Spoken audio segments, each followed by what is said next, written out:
Good afternoon, everyone. Thank you very much for joining us today for this webinar, Made in Spain, Making it in Britain, How to Succeed in the UK Market and Avoid Common Pitfalls. Today, we'll take a deep dive into how to correctly position a Spanish brand to thrive in a market such as the British one. I can see in a market, sorry, as the British one. I can see that quite a few people are still joining. So let's wait a couple of minutes to give everyone the chance to join the session before we start. Please feel free to stay around and we'll begin in 2 minutes' time. Thank you.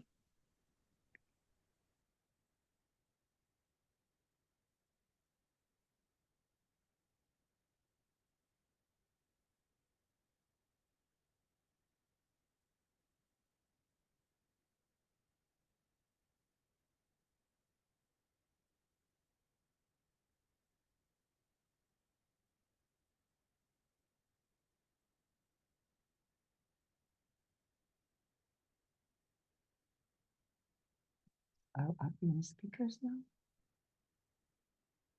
They can hear us. Okay.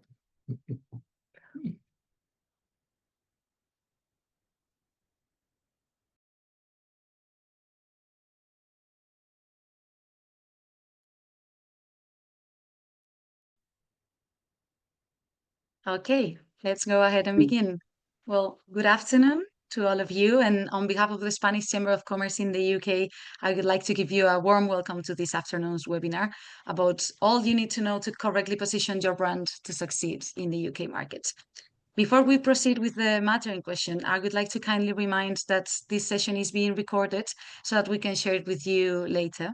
And throughout the duration of the session, you can submit your questions via the Q&A function, and they will be answered by our speakers following their presentation. In the same way, at the Q&A time, we encourage you to turn your camera on and ask your questions directly to the speakers so that we can create a nice dialogue and discussions on the topic that brings us here today. And now it's time to begin. To provide some context, the United Kingdom is the sixth largest economy in the world, with a GDP of around 3.4 trillion euros in 2025, which is almost double that of Spain. In light of this, it is no surprise that the British market represents the fifth largest destination for Spanish exports. And the market is both broad and deep, which creates an excellent environment for innovation. However, its global nature also makes it highly competitive.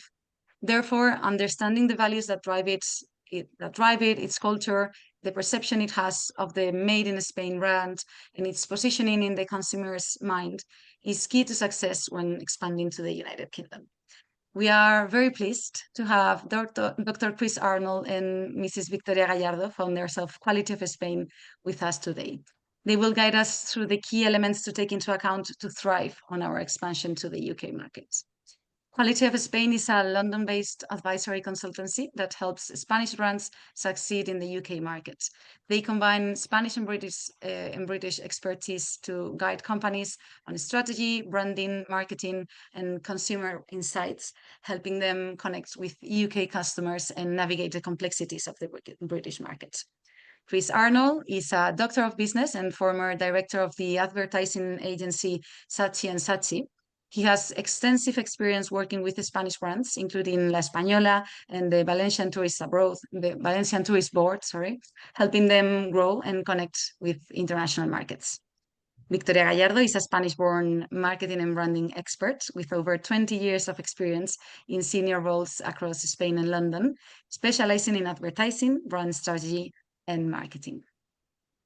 We will be also delighted to welcome, if it's possible, Mrs. Beatriz de los Mozos, founder and CEO of the Spanish shoe brand Flabelus, which is thriving in the British markets right now. She has kindly agreed to join us and share her success story with us today. So we hope to have her in a couple of minutes with us today so that she can present her success story to us by the end of the webinar. Now, without further ado, I will now give the floor to Dr. Chris Arnold. Thank you. Hello. Hello. Well, we've had the introduction, so we don't need to introduce ourselves, which is great. Thank you very much for that indeed. Let me just make sure this is on click. Yeah, but probably the only thing I would like to add is that over the more than 20 years of working in marketing and advertising, I have mainly worked for international. So just to... Yeah. I think Victoria came to the country to discover that it's quite different from Spain, but she has learned a lot over the last 20 years. And I was born and bred in England, so I understand Britain very well. Of course, when I go to Spain, I do find some very unusual things over there that I still don't understand. Top line today is that we're really going to explore the opportunities and challenges of selling in the Spanish products in the UK market. We'll cover branding, marketing, sales, communications, consumer insights, and how to leverage Britain's positive perception of Spain. With some examples later, as we said, we're going to have a case study. We will not be covering import regulations, tax, logistics. These are things which is not our speciality. Certainly the Spanish Chamber can give you advice on that or steer you towards experts that do know about that. I think it's very important that whenever you're dealing in another country, you do actually work with local experts, because there's a lot of differences on this. Just one thing I was going to add as well, the recording of this is, I believe, is going to be also have a Spanish text over it, subtitles later. So if you want to show to other people in the company, it will actually have a translation. Right, moving on. We kind of explained this, really, haven't we? Yeah, but I mean, just to, I mean, we can say again, so basically we help Spanish businesses and brands to that want to enter the UK market, I mean, to succeed, or at least to mitigate the risks. Yeah, I mean, I don't want to be negative, but there's a lot of failure. And it's not just the Spanish brands, but lots of brands coming from abroad. We've worked with brands from all sorts of countries, Germany, America, Spain, obviously, and Greece, for example. And there's a lot of mistakes that get made. And we'll give you a few reasons why, well, some advice why you shouldn't. So in this session, we're covering quite a few things. I won't go through this list because we'll go through it as we go through, but there's quite a lot of things we're going to try and cover. We could cover a lot more and in depth, but it takes a lot longer. At the end, we'll say, if you do want to contact us to talk about something in more depth, Victoria and I are more than happy to have a conversation, meet for coffee or a chat for half an hour to talk about these things. As probably all of us know, we already have a lot of success stories of Spanish brands that have been here, from Zara to Loewe. And that is actually very good, because it's one of the Zara have done a very good work on the sense that almost every UK house is going to have a piece of Zara in their wardrobe. So that is actually something that is have helped people to recognize and to be more familiar with the Spanish brands. I mean, also there are almost weekly new brands coming to the market. There's a lot of brands behind the scene. For example, the Don Simon can be found in supermarkets. They are the biggest supplier of orange juices to the supermarket. So although people may not see that, there's also a lot of work going on behind the scenes in engineering, construction, and all sorts of areas like that, and utilities. So the Spanish company is not just here in what we call consumer brands, they're here in many other brands as well. So we'll focus probably more on consumer brands today, because we're here for hours otherwise. So let's just get a bit of context here and why there's a bit of an opportunity here. You have 18 million British people go to Spain every year. That's roughly the figure that's given out at the moment. That's more than any other European country. The second to that is France, and followed by Italy. So France is half of what people go. Spain is the most loved destination by the British. We absolutely love it. Now, the majority of us do go to 75 to 85% go to the beach. But then progressively, we're seeing more and more people going to the cities and inland. There's a big growth now in more mature and in sort of curiosity tourism to discover culture, the food and history and everything else, including nature as well.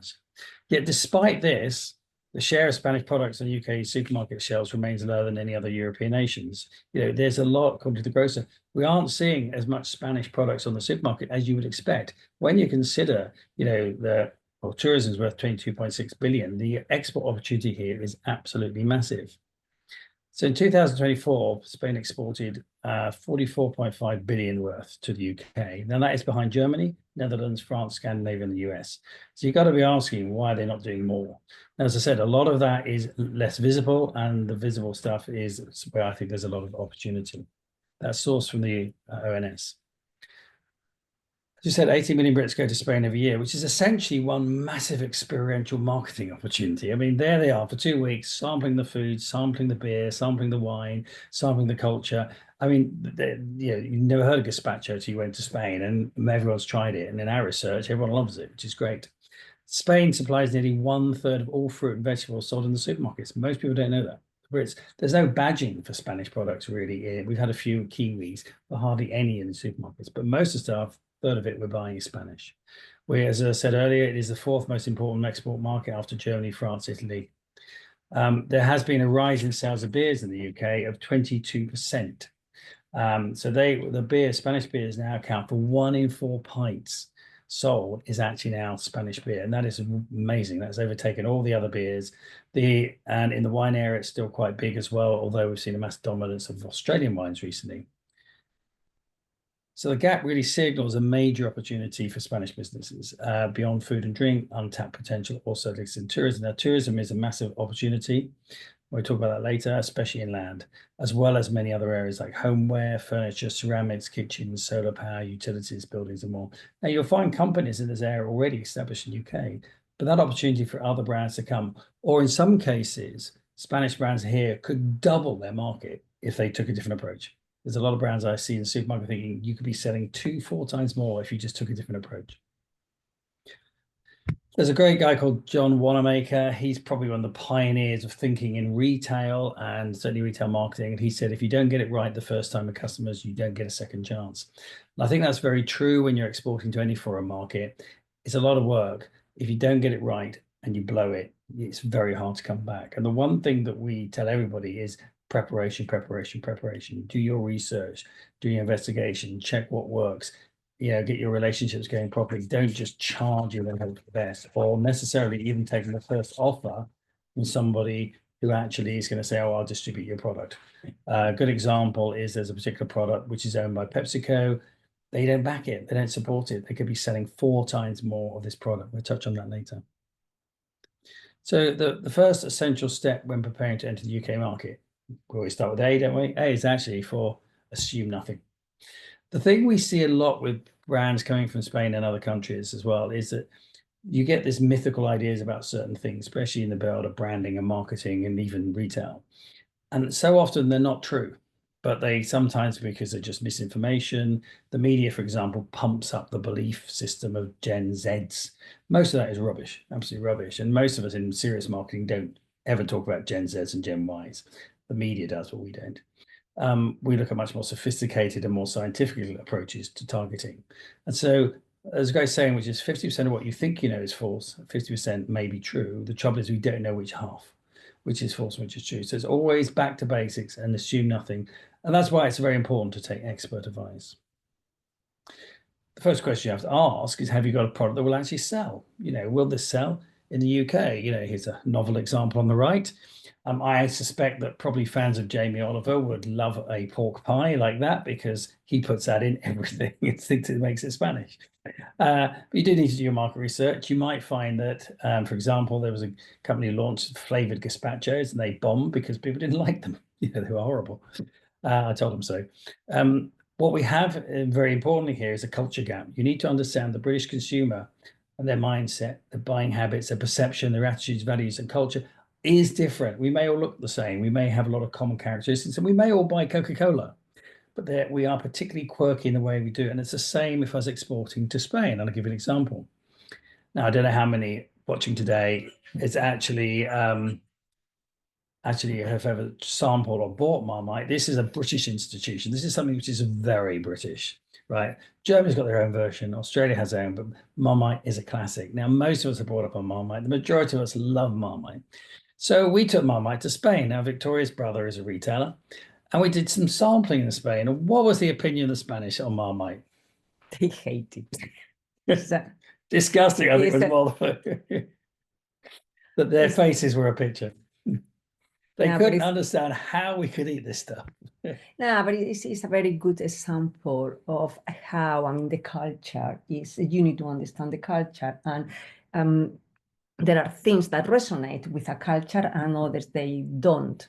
So that's why, I mean, what Chris was saying earlier on about the insight, do your research as much as you know, the better or the more chances you will have to succeed. So as we said to Victoria's brother, I don't think we'll be pushing this product, investing in it, in selling it to the Spanish, because I think it's a dead duck, as we say in England. Now, it's interesting. We took Christmas pudding to Spain. What was the response of Christmas pudding? Yeah, well, no, the perception was different, and is, I mean, I don't know if you guys have tried or like the Christmas pudding, but the taste, the flavor is something that resonates better with the Spanish taste.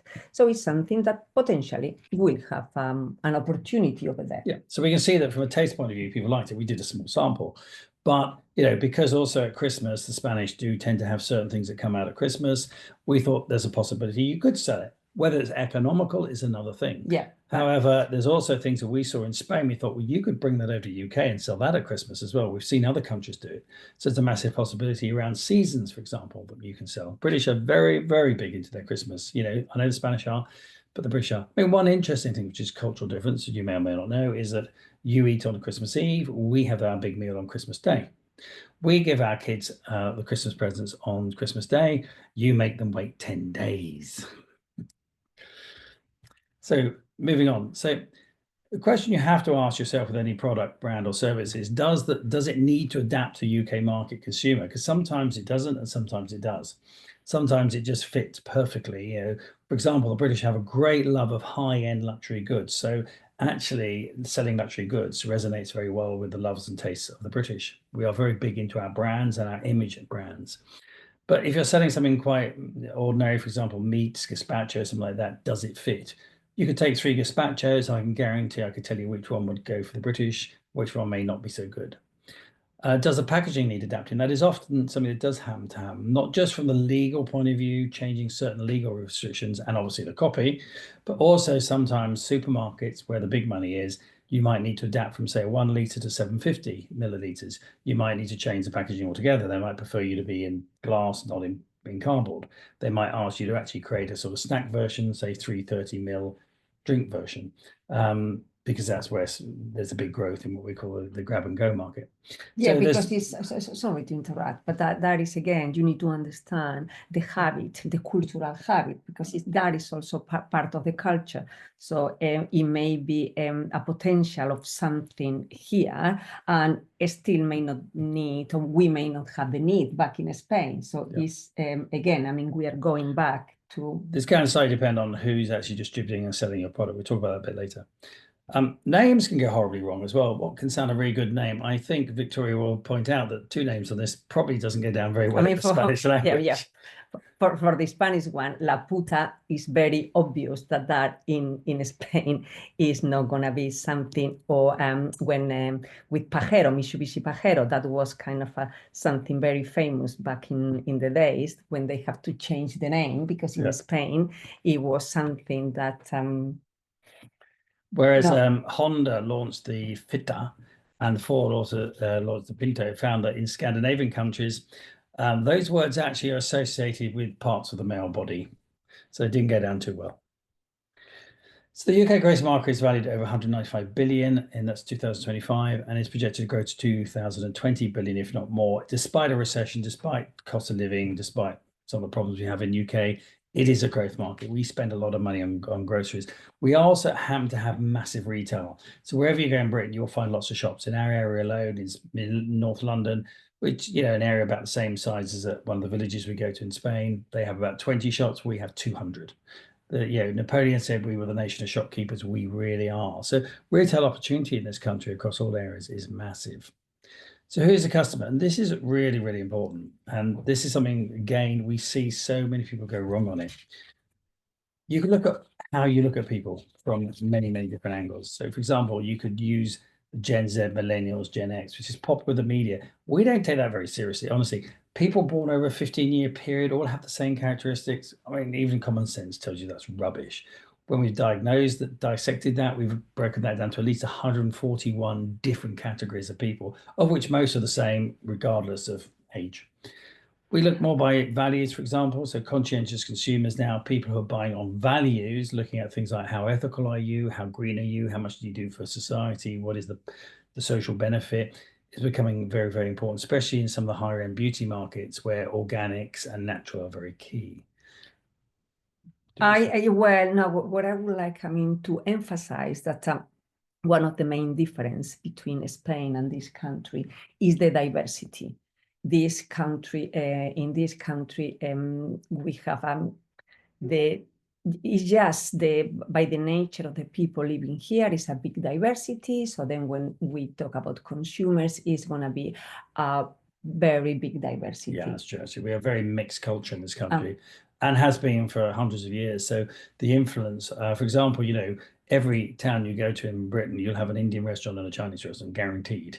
We have more kinds of restaurants than almost anywhere in the world. We have more varieties of food, according to Mintel, in the supermarkets than anywhere in the world.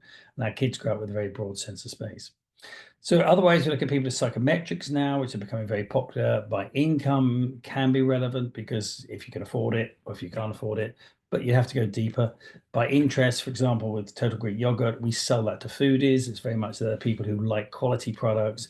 And again, I think there's a lot of potential with foodies, as we call them here, because they care about their food, they're passionate about good food, and they buy quality, and they will spend money on it.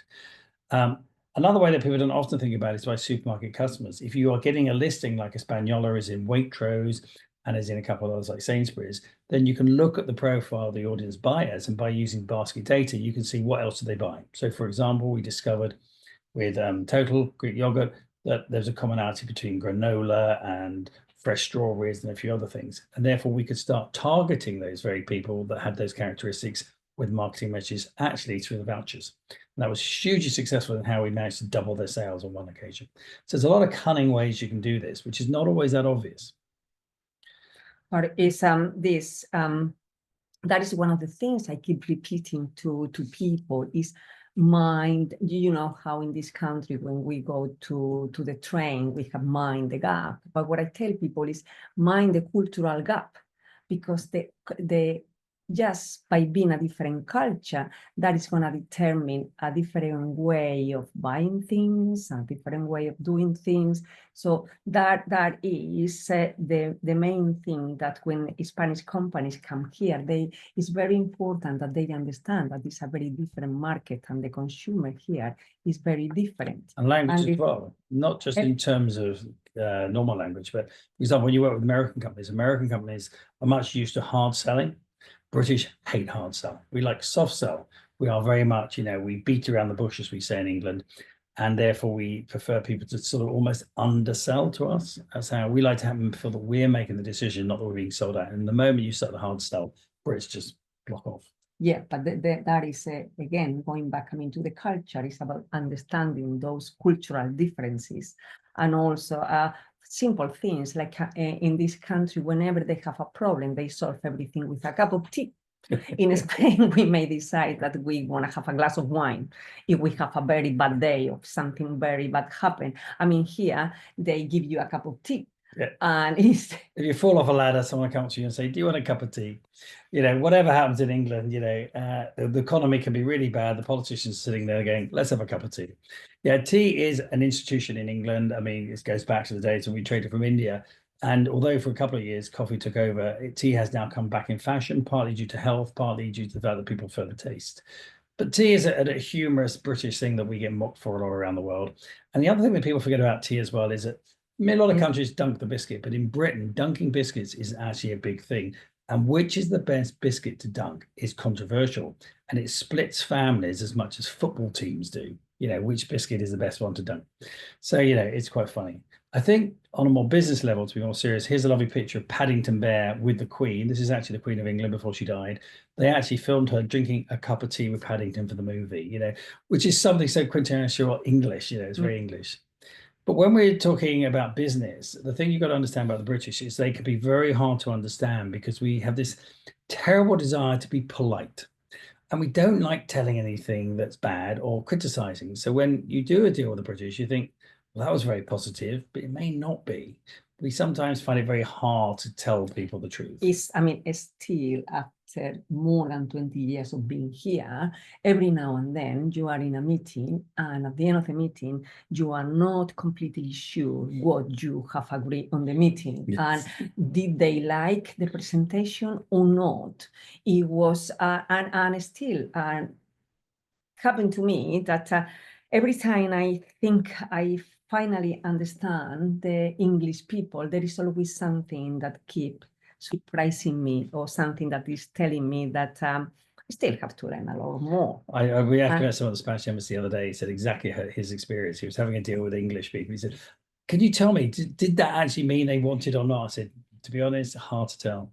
But to give you an idea of our politeness, when I'm in Spain, if the restaurant food is bad or the service is bad, Victoria goes, "No way, I'm tipping." In England, we will tip even if they're giving us poisonous food and bad service. We still feel the desire to give them a tip and smile.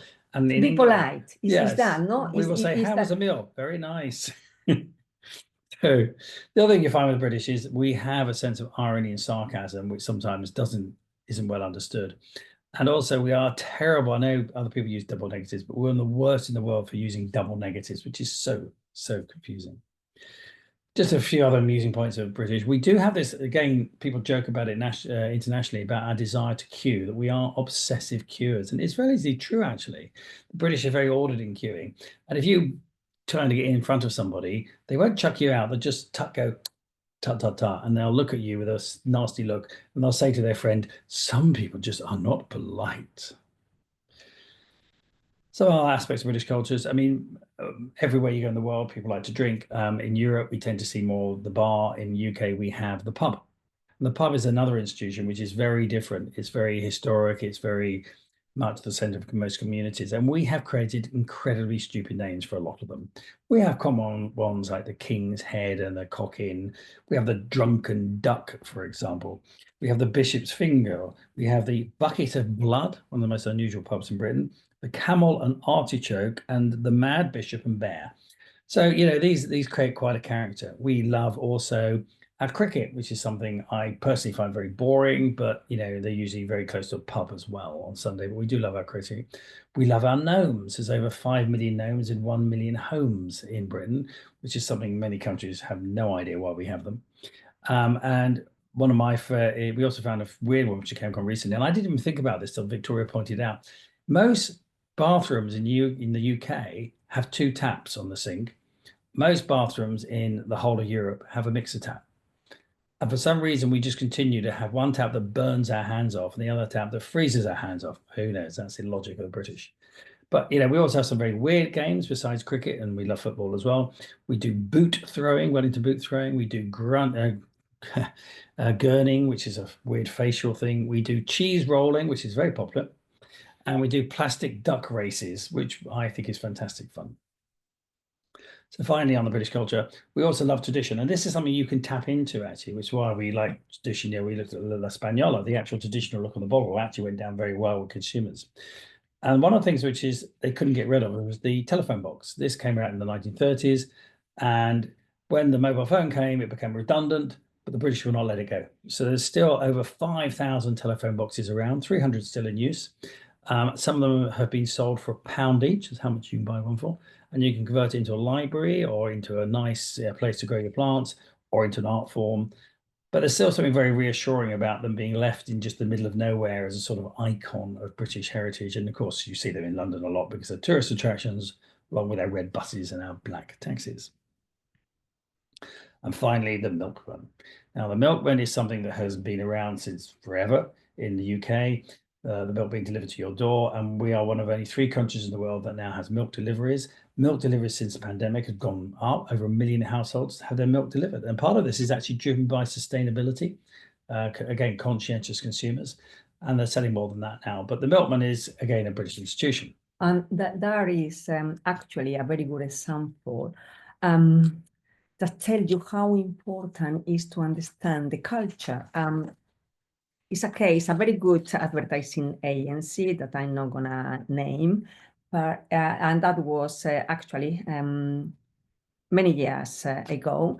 They did this international campaign based on the milkman.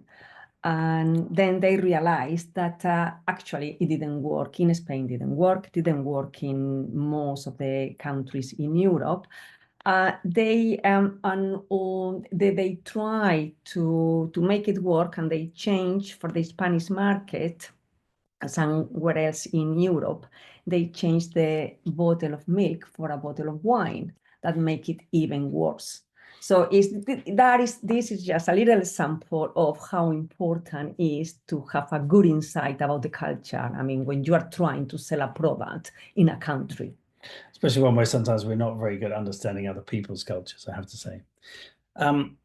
When we come back to moving on, we sort of, what is the key proposition message? This is very important because it may be that in one country it's different from another. A good example that's cited often is Stella Artois, which in France is largely an ordinary everyday beer. But to sell it over here at a higher price, they actually had the line reassuringly expensive, and they positioned it as a much higher quality product than it actually is. So the perception was above its reality. And that was hugely successful for very many years until other brands came to market. So sometimes, perception is actually more important than almost reality. So you can upsell something. We'll show you a chart on that in a minute. What is the price point? Well, the price point is really key. We were looking at gazpachos the other day, and there's one that's very well priced, and that's good, but the rest of it are just way overpriced. I mean, nobody's going to buy things at £9 a bottle. Well, yeah, you need to get it right, no? Yeah. And again, no, that's what you need to understand. If you are selling that in a top hotel, maybe that's fine, but if you're selling in a supermarket, it's not going to shift. Often the environment you're selling in determines the price. That's the key thing. You actually have a price point that you need to compare to. Most of that, by the way, is often something that is negotiated with a supermarket or retailer to give you the advice. But if you come in too high, you're only going to sell it if you can raise the image of your brand very, very high. So that's a very key point, price point. And where is the best place to sell? Well, the good thing about Britain is we have a lot of places you can sell. The supermarkets dominate with 81% of all grocery sales. 66% of all sales are by the top four: Tesco's, Sainsbury's, Asda, and Morrison's. Aldi have creeped up a lot, but Aldi do a lot of their own brands, as do Lidl as well. So you've got those, the key. You've got the high-end market, which is Waitrose and M&S, the bottom end being Iceland and Lidl. And you've got the co-op sort of towards the bottom as well. There's a lot of different places you can sell. Sainsbury's are one of the best supporting of Spanish brands at the moment. They're really, really good.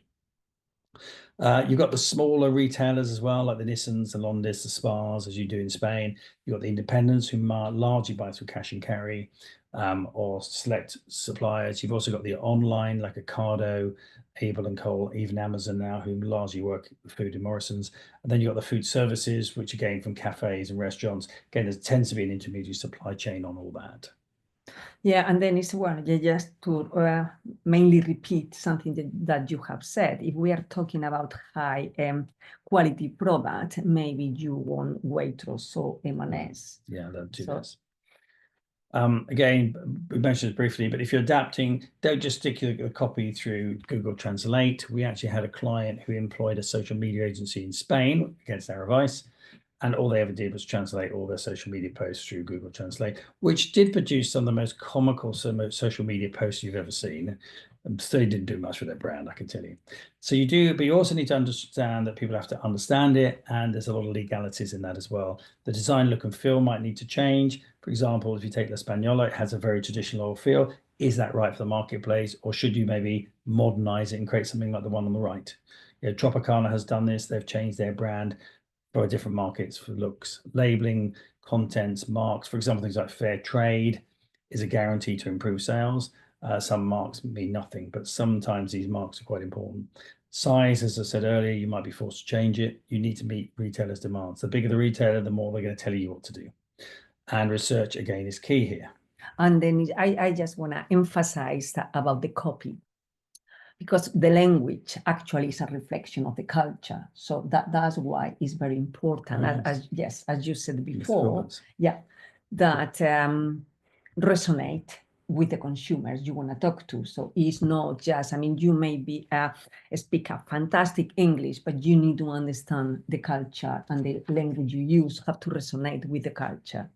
Yeah, I mean, we worked with a snack brand. The copy on it was terrible, wasn't really evocative, didn't certainly capture the atmosphere where these snacks were coming from, like Morocco.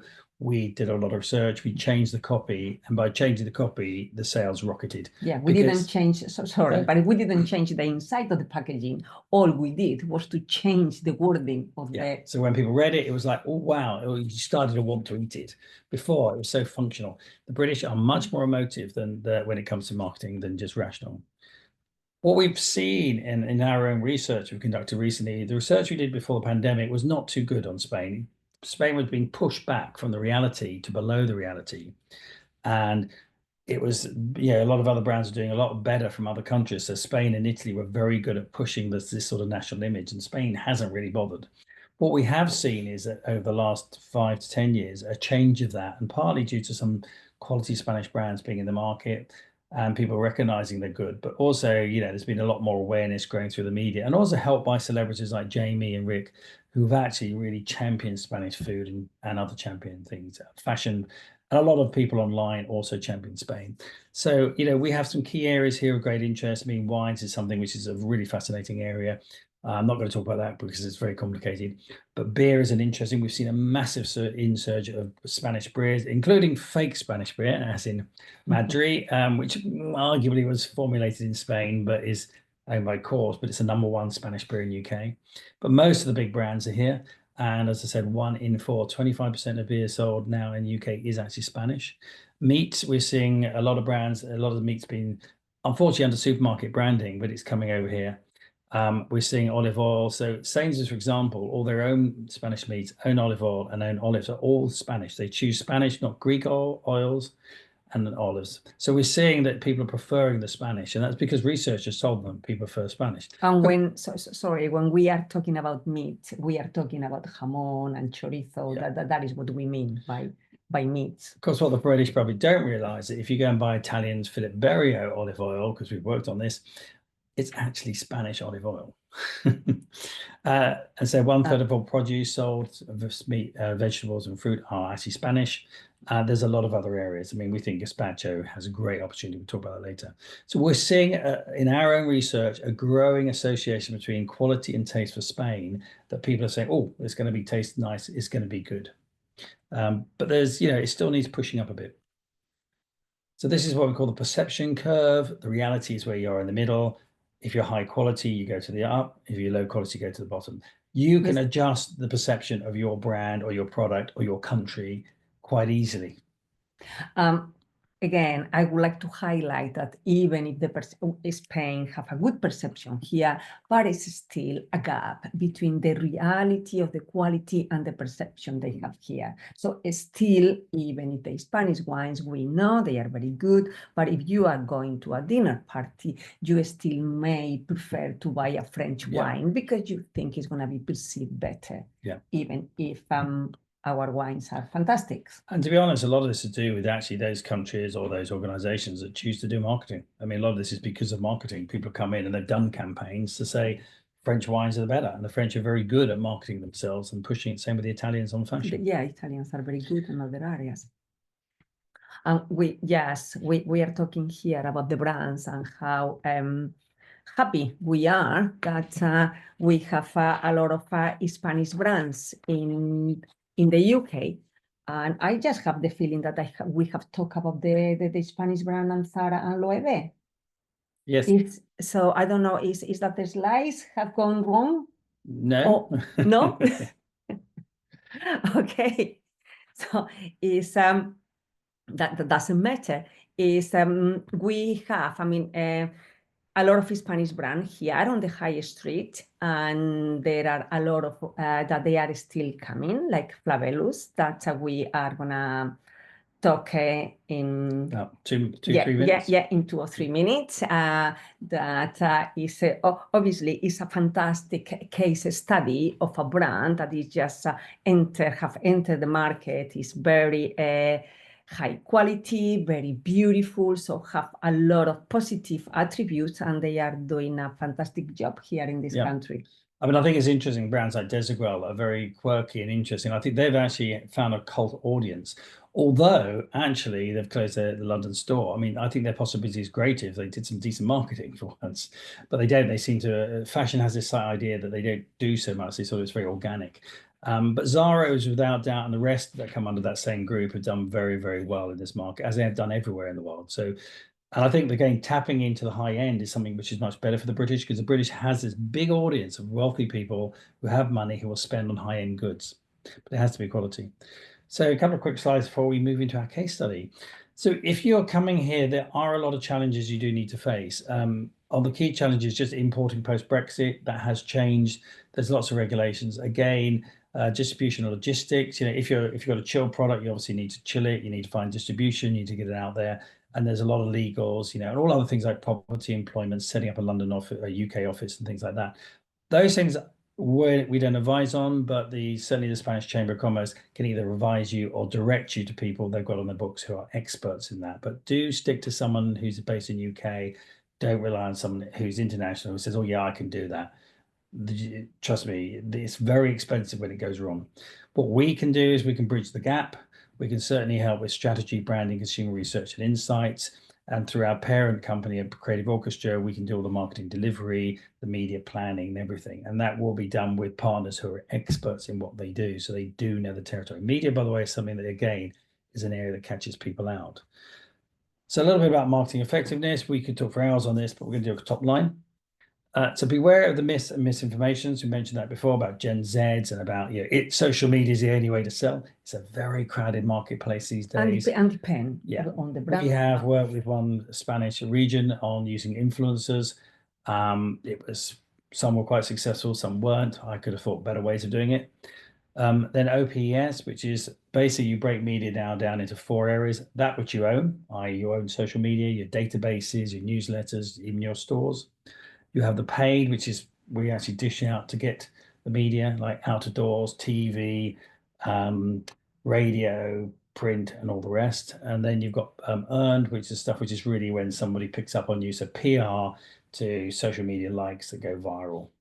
And then shared, which is often if you're in retail, you do a lot of share because the supermarkets will actually make you pay for a spot on an ad campaign, for example.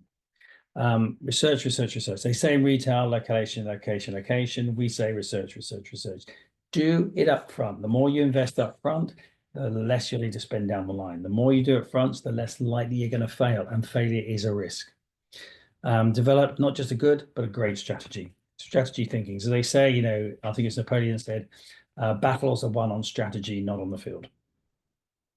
British consumers like good ads. We've got a history of good advertising. I mean, Britain's often been regarded as one of the best and most entertaining ads in the world, not exclusively. But, you know, we like humor, we like good ads. We actually have programs on advertising. You know, we actually have collections of the 10, 50, 20 best ads. We actually treasure our great ads. So they like humor, they like creativity, standout, advertainment, they like a bit of quirkiness. You know, remember, no one buys from a dull salesman, said David Ogilvy, and he's very true. British consumers are more emotional and rational. We find there's only a few areas they buy rationally, but most of the time it's very emotional. You know, we like brands, but we also like the feeling how things make us. If an ad is nice, they go and buy. We ran a campaign for Total Greek Yogurt. Overnight, the sales doubled. Now you're talking from going from 10 million to 20 million annual sales. So, you know, you do it well, you're going to see a massive results. And British consumers buy on values as well now, more and more about sustainability, about people, the planet, and the rest. You know, they want to buy from brands that care. You know, they're you know, not just into profiteering, they're into purpose. And I will say about AI, because it turns out there's a lot of good AI tools out there. We use them all the time, but AI does not replace HI, human intelligence, a human instinct. You know, somebody with 20 years of marketing cannot be replaced with an AI bot. You can do very basic Facebook stuff with it, yeah, but you can't do really clever, smart stuff that's going to cut through. You know, I've yet to see an AI music write a hit. And one thing I will say is about coming back to using quality people is if you can think of somebody who's great at tennis, great at football, and great at basketball and is in top league, that's rare. In England, we divide our marketing to lots of different territories. So again, it's important to work with people experts. PR people are very good at social. They aren't very good at advertising, and vice versa. So they complement each other. They complement each other. And very quickly, I'm not going to into detail here, but this is the last slide before our case study. There's a massive minefield of legality to in England. We basically have legal, self-regulations, and compliance, and you have to know the difference, because some will get you literally, you get arrested for some things. You have to be very careful that if you do something wrong, you can get in big trouble. You can get heavy fines, or worse than that, you can actually be named and shamed. ASA do that all the time. That can be very bad for both your reputation, your brand reputation, your relationship with suppliers, and more importantly, your shareholders back in Spain. So, whatever you're doing, you do need to go through different things. This is a minefield that needs navigating. We do it all the time for people, but it is complicated. And then, yes, our case study. So I'm very happy to introduce Beatriz de los Mozos. She is the founder, and she have created this beautiful product, shoes, and with a high quality. And Beatriz, am I right thinking that London was the city that inspired the brand, or the initial thoughts about Flabelus was in London? So basically, I used to live there. Well, hello everyone. Nice to meet all of you, and thanks a lot, Chris and Victoria, for inviting me to this table.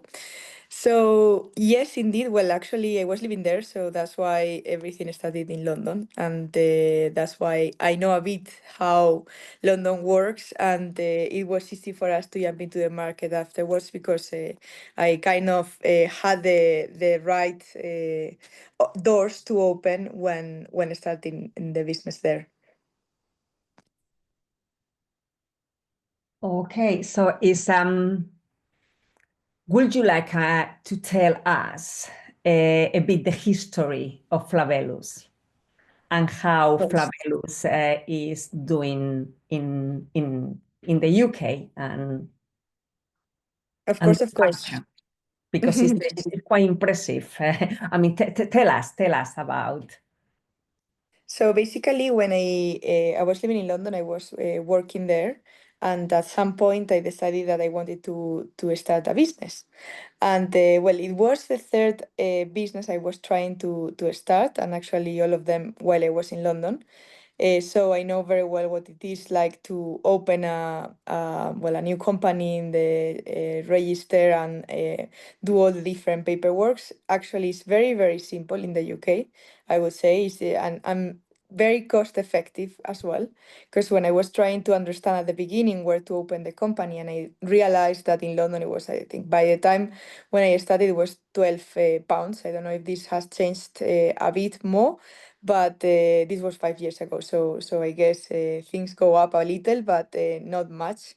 And it was very simple. It was just to register the company. They provided you with pretty much everything. You could do it yourself, and without extra input coming from lawyers, for example. I'm a lawyer myself, so I'm not scared of dealing with legal paperwork, but still, it was pretty simple for anyone that is not a lawyer. So I opened my company. I started looking at everything online, especially nowadays. I have to say this might sound a bit well, using AI and ChatGPT to do things. It really saves my life daily. So I guess for you guys that back in the days I didn't have ChatGPT, but now you request anything and it very quickly replies. I have to say very, very wisely, which is impressive coming from from ChatGPT. So it really, I mean, it is the extra you need to succeed. An extra I didn't have, and I had to start calling friends and asking for advice. But ChatGPT really helps you with all of that. So in my case, I was speaking to other friends that had businesses in the UK and asking what they did, no? And it was pretty, I mean, the answer was always very simple. We just opened the company, registered it, and paid the £12, and that's it. And I was like, oh, that's very simple, because in Spain you have to go to the notary, you have to open the bank account, you have to put money inside the bank account, you have to, like, I mean, there are so many requirements that you need to do in Spain that don't need you don't need to do in the UK. So for a start, it really was easy. Compared to other experiences of other people I knew coming into different countries. After that, I have to say, I started looking at obviously logistics operations and seeing how I could import my goods into the UK, because obviously I had just opened the business and I really wanted to operate it from the UK. My main problem there was obviously Brexit, that I didn't like that, obviously, and So it do was we. really, Yeah. I'm sorry about that, Chris, but yeah, it was really a barrier of entry, because suddenly I started realizing that I had to get a lot of different informations and registers and numbers, and to be able to operate between Spain and the UK. I was producing the shoes in Spain. So if I wanted to bring the shoes into the UK, I had to have a VAT UK number, I had to have a exports UK number, I had to, so a number of things that obviously seems too difficult for me. So I decided to open operations in Spain, which was the simple thing to do, taking into account production was there, and have my logistics center there. But since the very beginning, I started having clients in the UK. So again, the problems of how do I import came into the picture. And from my experience, and I guess you can ask other people as well, but speaking to my accountant in Spain, they told me, I mean, it's not that difficult to get the VAT number in the UK. We can get you the export number. So I mean, it's as simple as to speak with your accountants, and if they, especially if the accountants have international experience. I guess that's very important if you are working in Spain and you want to export into the UK or other countries, to have accountants that really have experience on other operations, I mean, on other countries, or have clients that operate in different countries, because like that, even if they don't know, they can ask their clients. And it's a good way to get started, no? So my accountant used to have other clients in other countries, and for him it was very simple to open up operations, because he knew exactly which numbers he needed to get for us. And also something that really helped us by the time was to speak with our logistics company, because they also, I mean, we have logistics outside of our operations, so it's a third party. And in our case, they really, I mean, they work with businesses that export worldwide. So for them, it was very simple to ask them what they did and what numbers were using to export into the UK. In my case, because I had a company registered in the UK, it was importing, and obviously I had also the company at some point opened in Spain. So I had the two of them, and they needed to talk to each other, kind of, no? So the experience of my logistics company also helped me quite a bit, because they really recommended me what to do, taking into account they were dealing with clients that also had the same struggles as myself. So I guess speaking to other people is always very, very useful.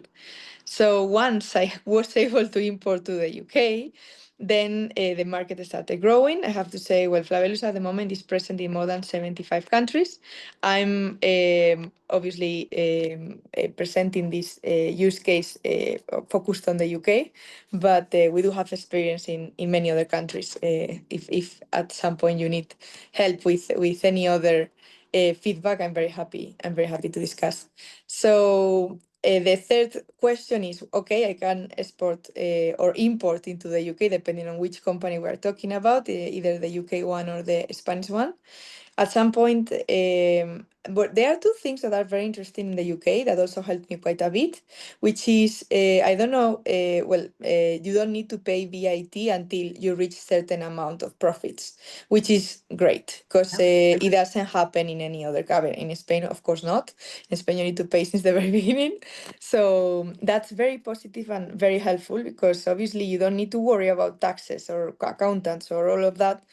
which can be a burden sometimes because you don't know how to do it, you don't know who to call, you are stressed out with launching the business and having the chance of not having to like worry about taxes is very, very interesting. Obviously, if you register the company and start, I mean, if you start working online and you need to produce invoices, then you will need to pay taxes, of course. But if you are just, selling your goods into different stores, or you are just dealing with a number of B2C partners, then you don't need to pay these taxes, and it's great because obviously you have the obligation once you reach a certain amount, and they don't. I mean, they will fine you if you really have reached that amount and you have not registered the company for taxes. But that's a very helpful start and a great support to new businesses in the UK, which is a great asset. You said when we talked earlier that one thing you found was that your quality and image resonated very well with the British consumer. Completely. That's exactly it. So basically, once we started, then we realized that the British consumer really, I think it was because of two main reasons. One, British consumers love sleepers. It's part of their culture inner shoe, outdoor shoe. It's kind of ingrained on the culture of the UK. Yes. Shoe for every occasion. Yeah. You use it a lot, especially because it rains and there are many house parties and or dinner parties. And the best shoe to wear, obviously, you're not gonna wear your home sleepers. So you decide to be a bit dressy and wear sleepers. And in our case, that really fit in the culture, especially because obviously we are in between the home sleepers and the outdoor shoes. So it was the perfect combination for the UK market, and I think they really understood Flabelus as such.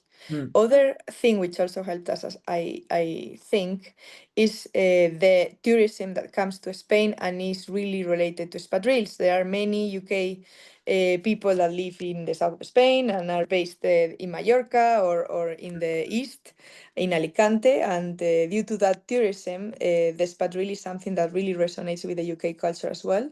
And having a espadrille for winter that also looks like a sleeper, I think was the perfect combination for our UK clients, and they really loved the brand since the very beginning. And a good thing of the UK as well, the UK clients, is that when they like something, they do recommend, which is something that necessarily doesn't happen in other countries. Because in Spain, for example, too, when you like something, your friend looks at you and wants what you have, and you're like, well, I bought it, I don't know where, but I don't want to share with you because everyone will have it also, and you don't want to. But the UK are very generous with that, and I guess we started having more and more clients. Actually, the UK is our second country after the US now. So Spain is only 15% of our sales at the moment. So the UK is pretty important for us. It's an interesting point you raise, actually, is that word of mouth in UK is one of the strongest of almost anywhere in Europe. We are very big on word of mouth. It's still considered actually in marketing as the most powerful marketing force, not just on social, but also the fact that people actually tell each other in the street, around the school gate, at dinner parties. A British dinner party will consist of me telling you all the things I bought this week and discovered, Completely, and that's very nice because also they support the small businesses. That's beautiful as well. In the UK, there are many small entrepreneurial projects that suddenly come out, and everyone really comes and buys. Because in Spain, it's also something that doesn't happen. You organize like a party to get like more sales or a pop-up or whatever, and obviously people come, have a drink, but never buy most of the time. Pop-ups we don't do pop-ups in Spain because it is not successful unless we do them for image. Whereas in the UK, when we do a pop-up, people really know that if they come, they need to buy. I mean, they will buy. And that's very nice as well because they intentionally want to support like businesses that are starting. And it's beautiful. The network is beautiful to see because they support each other quite a bit. So just really as we move on a little bit, we'll do some question and answers in a few minutes. If anyone's prepared to stay around a bit longer. What would you say is one bit of advice you'd give in don't do, and one bit of advice about do when someone's coming over to UK? I mean, one thing that has been good for you, you've actually created a product that does resonate with the consumer. You haven't actually needed to market it very heavily because it's kind of almost marketed on its own merits. So if you're advising someone coming into the market, what would you say don't do, avoid that, be careful, or something you'd say, this is definitely what you need to do? So, I mean, and my experience might not be necessarily the usual way of doing things, but I really believe only market things that do work already. Because we try to push for all the collection and, or in my case, all the collection because I'm a fashion business. But it happens with all the rest of the businesses in the world. I mean, when something works, works. It is like that. I mean, I can launch 150 different colors and shapes and so on. And there are only 5 that will work, and that's it. And when it works, it works. So when you're studying a new market, I would recommend, especially because we are talking about high expense in marketing. So it doesn't make sense to spend hundreds or thousands of pounds in marketing when you are not sure if it's gonna work. So I will do a little trial that, I mean, with friends and family, with specific points of sale, with whatever you want in the market to see and test what does work. Especially because I guess if you are thinking of opening in the UK, it's because you have already clients there. I wouldn't open if I didn't have any client unless I did a test. That's clear. And So research is important. Research, and basically what you are saying is that research, no, and do something that resonate with the consumers, because at the end that completely. is Completely. Every nationality is different. There are nationalities that really get into your product naturally, and there are others that don't, and that's it. And you really need to adapt your brand to make it sure that in that national, I mean, you need to connect with every nationality. There, I mean, even within nationalities, there are so many different shades of people all over, because countries, I mean, vary quite a bit. So in terms of cultural connections, in terms of, in my case, it really helps when I tap into the cultural connection with that specific market. So I try understand culturally what they like, and like that I try to adapt my branding, my comms, my everything to what they like. If they like the countryside, then I have to adapt to that. If they like dinner parties, then I need to be a dinner party product. If they depends on what, I mean, exactly what the use case is, I try to understand my clients. It's about understanding consumers, how they behave. We're gonna come to Q&As in about a minute. I'm just going to run a quick few slides, and then so stay around, and we're going to hopefully have some interesting questions. Okay, right. So very quickly, we just looked into these as pure curiosity into looking at it as a gazpacho. I'm going to do a very quick line on this, just to say that actually, when we looked at the marketplace, now this particular brand is owned by PepsiCo, and PepsiCo have this notorious reputation. They'll support some brands and do nothing with others, and they are missing a missed opportunity. When we looked at the numbers on this, the opportunity to turn gazpacho into a top-selling product area is massive. All the data adds up, and it's absolutely amazing. And the British would love it because they do like this area. We looked also at tourism, and Extremadura is actually considered Spain's most unsung destination by CNN Travel. When you look at the numbers, the potential is massive. You're tapping into a £4 billion market, and you've got so much to offer here. Can I just say something? Is the inland tourism what we think have a big potential that can can resonate into a lot of UK people, because it's everybody knows the seaside, the sea, and the sun, but there is a big number of people here that will like, I mean, the cultural, the heritage, all the other things that Spain have to offer inland. Well, we know there's estimated 4 million tourists now already heading inland, cities and beyond. So it's a growing area. We got this data actually from RTVE, which actually shows based on mobile phone calls on people based on different countries. So blue is France, red is England. So these people are all English or they're French. And you can see that if you take someone just one area like Merida, you can see that there's not a lot of Brits there, but there's a lot of French. So enormous potential. But when we looked at where are the Brits, That's where they are. They're on the coast. Yeah, they are on but the they're coast, progressively moving into the inlands. So that was really data. So because we are tight on time, I think we're going to move now on to just a quick summary, then Q&A. So basically, it's a lucrative market, massive opportunity. And as you know, it's been pointed out, it can be quite easy to set up an operation over here. It's a lot easier. We do make entrepreneurism very easy in this country, and we do reduce the barriers. Do your preparation, research, and approach with an open mind. Assume nothing. The UKTI says that if you're seeking to do business in the UK market, you should take advice from local experts. Always the case. If you went to China, you wouldn't double guess it. Beware the culture gap. Success in the UK is not just about the product, it's about positioning, perception, and cultural understanding. And most of all, resonating. Yeah. We may look the same, but yeah. Resonate. I think if it's one word here, is resonate. Yeah, and as you say, if you get it right the first time, you won't get a second choice if you don't. So really do try and work that up the preparation in advance. And you can talk to experts like ourselves. You can talk to people like the Spanish Chamber and government departments like ESEX. You can also talk to people who are actually already in the market who will give you advice about their experiences and teach you a few things. So we're going to jump quickly to Q&A. Thank you very much, Dr. Chris Arnold, Mrs. Victoria Gallardo, for sharing your expert knowledge on all these essential aspects about how to succeed in the UK market, and especially to Mrs. Beatriz de los Mozos for sharing her successful story. Of course, we will now open the floor to questions. So as we mentioned before at the very beginning, feel free to turn your camera on and raise your hand to ask directly to our speakers today. I think we have one question already at the Q&A function.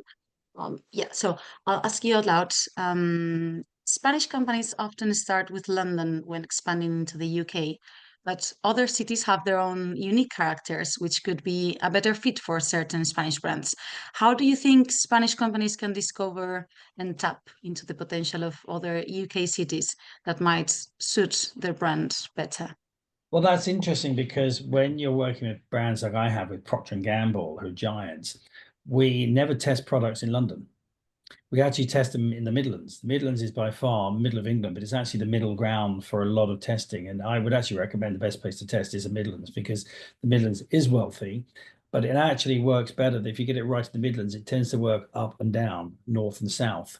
London, it can be quite different. It certainly has certain markets that are very unique. For example, quality, high-end fashion brands and stuff like that and jewelry tend to set up in London. People like to have flagship stores in London. And by the way, some of the flagship lose a lot of money, like Nike lost a fortune on theirs.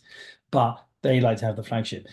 Places like Manchester, Birmingham, Liverpool, even slightly smaller ones like Bristol, Leeds and Norwich, they're all very significant cities with significant populations. There is a bit of a north-south divide. For example, carpets. Now, this is not something the Spanish understand why we put carpets on all our floors, because you don't have a lot of carpets. But carpeting is big in England. We carpet everything. We'd even carpet a cat if we had a chance. So carpets are much more floral and design and sort of designery up north. Down south, we go for more simpler colors, for example. So there is a bit of a north-south divide. I would always say that, yes, other cities can be much easier and interesting places to go. Also, the word of mouth in smaller cities tends to be much greater, like, in Manchester, around places like Norwich and Bristol and Bath and so places like that, it does spread quite quickly. And if you look at the Body Shop, it started in Brighton, and that grew entirely out of word of mouth at the beginning. So yeah, I would say don't just stick to London. London's expensive. You can easily launch in other areas. But I will say that it's gonna depend of the product you have. So it's that's gonna be critical. So you need to know if that is something that will go better to another city, or if it's something that will, if it's very high, and probably London is gonna be the place. Yeah. Mm-hmm. Question though. Thank you. Yeah. Also, second question from my side. We've heard everything in terms of logistics and the legal part and the administrative part of open up a business in the UK. But in terms of creating awareness, especially if you are a small business coming up from Spain, for example, how would you do the first approach to the British market? Do you rely on the word of mouth? Would you need a marketing agency?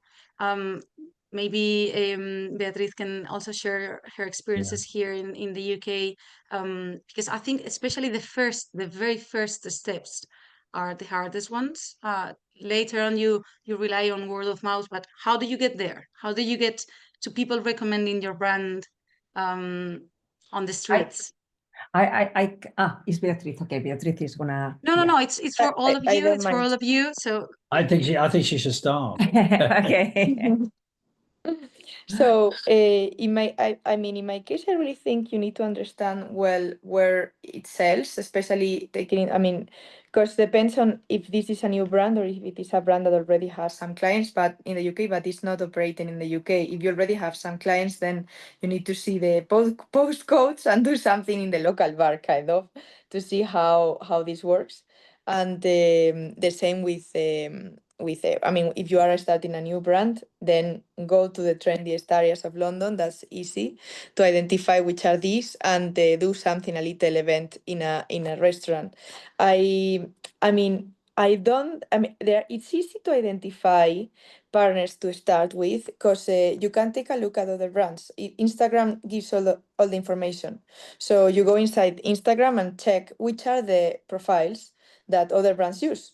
Brands that you resonate with are already operating in the UK. Most of the cases we use the same people, and it does work. Or even going into Rixo or any other. In my case, I'm talking about fashion. I mean, I don't know in other sectors, but going into the big, the medium or smaller independent brands in the UK and seeing which are the partners they use or which are the places they present in or which are the PRs they are working with.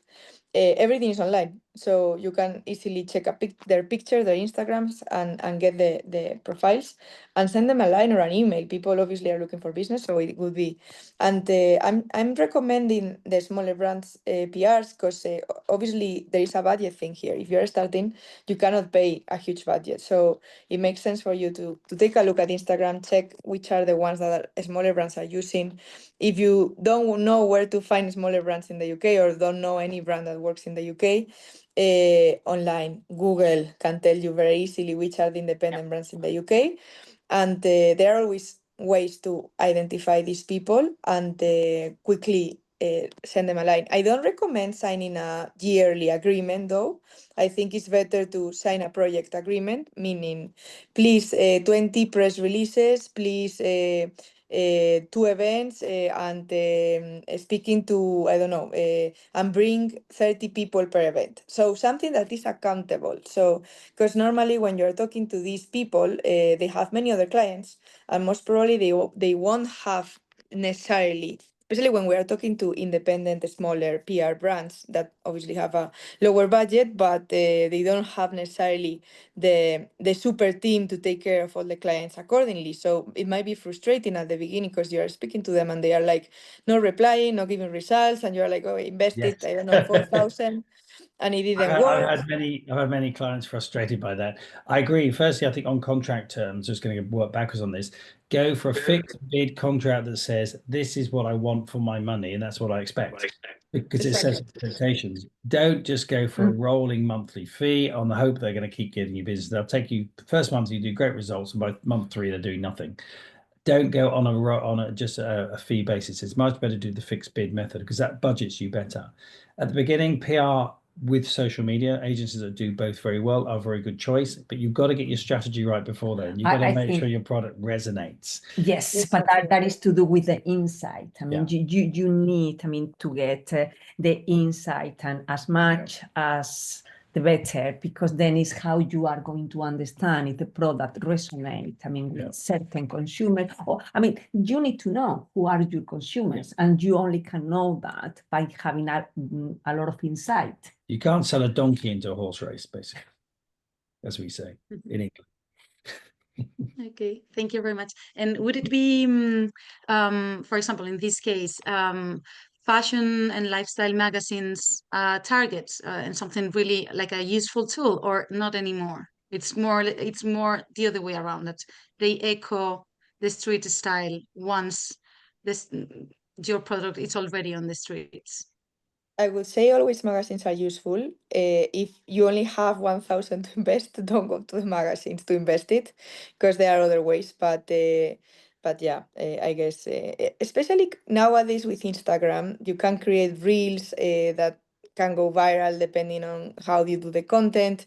I mean, it's simpler, I guess, and more democratic to get into a market because all the information is online, and it's about getting the algorithm to work in the case of Instagram or TikTok. So many people that didn't even have resources were able to jump into a market just because they knew how to use the TikTok and Instagram profiles in the right way. And then once you have that kind of you resonate because you see that your ads, your TikTok, your Instagram are working well in this country, then you move further, I guess. I think social media has been a very powerful force. It's quite crowded. I would say to everyone, don't dismiss traditional marketing lines as well, because, for example, retailers have gone back to door dropping, and they actually say door dropping generates them more money than any other than social media does. A lot of companies in business to business have gone back to actual direct mail because it creates more business than anything else, because less people are doing it, so it becomes standout. The key thing is you have to stand out in any environment you are competing against. A good example of this is, do you want to be the one of 12 footballers on the pitch, or do you want to be one of 60,000 in the audience? And the danger often is that you end up being in the audience. So you have to stand out. That means clever thinking, clever ideas, doing things in a different way really helps. And I find that the brands that are very small, that are very successful, the ones who've just taken a different approach, they've just said a bit quirky. I mean, for example, we have a festival here in England called the Ideas Festival, and it's all about entrepreneurs and new ideas. And it's now one of the most oversubscribed new business events in history. Nobody wants to go anything else but this. I mean, literally, there's 10 times more people wanting to go because everyone wants to see more innovative ways of doing things. But I think it's also important, depending on the business you have, the approach can be very different. So the different things are going to work depending on the brand. So things can be very different for a fashion brand or a beer brand. Well, when we were launching a particular condom in the Baltics, we launched it through fashion shops, not through chemists. Taking a different approach. Interesting. Thank you. Elaborating a little bit more about what Victoria explained before about the gap between reality and perception. We all agree that perception about Spanish brands or the made in Spain is probably not the same or adjusted to reality, or at least to the perception that Spaniards have of their own brands in the UK. But how do you think we can revert this situation? And this is, of course, this happens with fashion, but it also happens with wines, as you said, wines, cava, other products. Do we still have room to get back what we've lost on the way of just entering the markets, no matter the cost?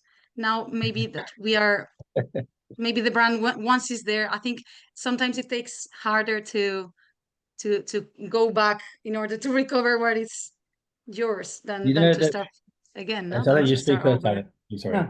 No, say. Okay, I think there's an interesting here about, what we've seen is we've seen other countries invest very heavily into actually seeing that if they spend €1, they get €2 back or €3 back. The problem is that some people see it as a cost, not as an investment. And France has been very good at investing in making sure that the French wine industry is perceived as the best, sees as up there, and it keeps it up there. Italians done that with fashion. Other countries do it in other areas. And I think where the Spanish haven't done very well is investing in actually building the Spanish brand up more. That is happening organically at the moment through the fact there's a lot of very good Spanish brands coming here, and the weak ones don't seem to come, thank God. We're getting quality brands coming here, but that is helping to have but it's a slow effect. If you want to put Spanish brands or French brands, there is unfortunately only one way to do that, and they'll start to spend some money. But the point is the return will be massive. Yeah, absolutely massive. Same with tourism. Ideally, we will need a campaign as a country to position the country as quality. That is ideally in an ideal world. Because I mean, one of the things that we have in Spain that is kind of good and bad at the same time, we have all those regions with fantastic things. They are very different. So that makes Spain a wonderful country. But then is kind of, there is not enough union to get outside of Spain and kind of champion the quality that we have. And the variety that we have, that is fantastic that we have that variety, but it's almost like an internal fight that you see that more when you have been living abroad for many years. Is when you see what a magnificent country with all those things that we have, but we don't join forces to change that perception as a country. I mean, a good example, we were working with a media company who has airports, and they came to us to say, look, we have millions and millions of people coming back from Spain in September. Well, we wanted you to try and encourage Spanish brands to tell people, to remind them they could buy these products in England. You know, and in fact, it's a great point. You know, if you're coming back from Spain, remind people, oh, you can buy all those things you had in Spain and England. But nobody does that. And I put it another way to clients. I say, if I could guarantee to give you £10 million, would you give me £1 million if I could turn it into £10 million? I almost always say yes. But somehow in marketing or promotions, people see that as a cost, not as an investment. And that's how you have to do it. And I do find that's the problem with a lot of countries. They just don't invest enough when the rewards they get would be terrific. Thank you very much. Wrap up then, I don't know if, do we have any more questions? Does anyone want to ask anything else? I don't see any other question at the Q&A function or anyone raising their hand. I am going to have to go to a school run. I can leave Victoria okay. here. Perfect. Carry on in Spanish if you like. No, that's perfect, because I was saying that if we don't have any other questions, we are now bringing our event to a close. So thank you very much. Thank you very much, our speakers today, Dr. Chris Arnold, Victoria Gallardo, and of course, Mrs. Beatriz de los Mozos, for sharing your expert knowledge. And thank you all for attending. I hope you found it both interesting and useful. Later today, you'll receive an email with the recording of the session, the slideshow, and quality of Spain's contacts. If you have further questions, please don't hesitate to reach them directly. They will be more than happy to help you. And as you may know already, they speak both Spanish and English, so don't feel free to reach them in Spanish as well. They can help you on everything they've just gone through this slideshow. From our side, just reminded you that this Thursday we are hosting another webinar on cybersecurity and how to get ready for next-gen threats. It will be hosted in collaboration with Member Safe Computing on Thursday, 9th October at 10:30 in the morning UK time. It is also open to members and non-members alike, and you can find all the information on our website. We look forward to welcoming you again soon. Thank you very much and have a nice afternoon. Thank you. Okay, thank you. Gracias. See you later. Gracias.